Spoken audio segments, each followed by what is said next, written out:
சோத்திரம். இன்றைய காலை மன்னா. உலகம் என் பின்னே தாங்கள் விட்டு வந்த தேசத்தை நினைத்தார்களானால் அதற்கு திரும்பி போவதற்கு அவர்களுக்கு சபையும் கிடைத்திருக்குமே. எபிரேயர் 11:15.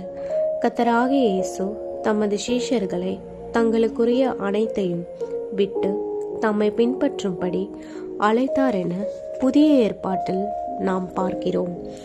அவ்வாறே அவர்கள் கர்த்தரை பின்பற்றி அவரை சேவிக்கும்படி தங்கள் படகுகளையும் வலைகளையும் மற்றும் தங்களுக்கு அருமையானவர்களையும் விட்டுவிட்டார்கள்.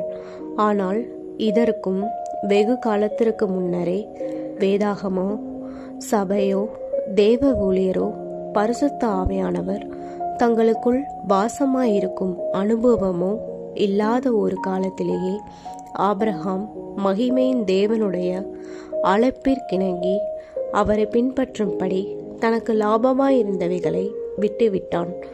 தேவன் ஆபிரகாமை புறப்பட்டு போகும்படி அழைத்தபோது அவன் திரும்பி வருவதற்கான யாதொரு வாக்குத்தத்தமும் திட்டமும் இருக்கவில்லை.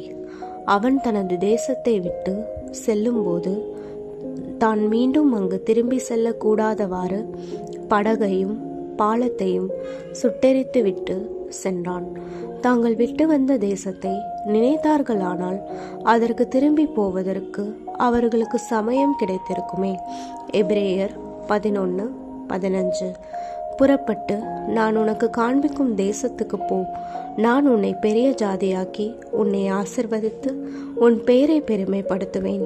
நீ ஆசிர்வாதமாயிருப்பாய். ஆதியாகமம் 12:1-2.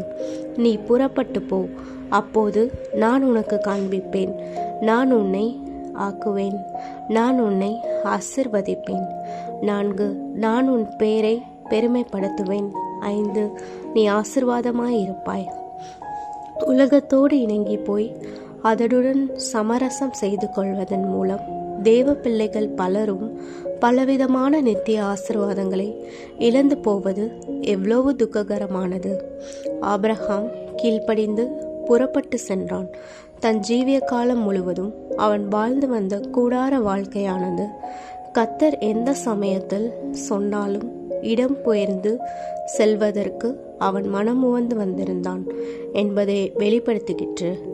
கர்த்தரை இன்னும் அதிகமாக நெருங்கி பின்பற்றும்படி அவருக்கு கீழ்ப்படிந்து இவ்வுலக பொருட்களை விட்டுவிடும்படி நாம் எந்த அளவுக்கு மனமுவந்து வந்திருக்கிறோம்.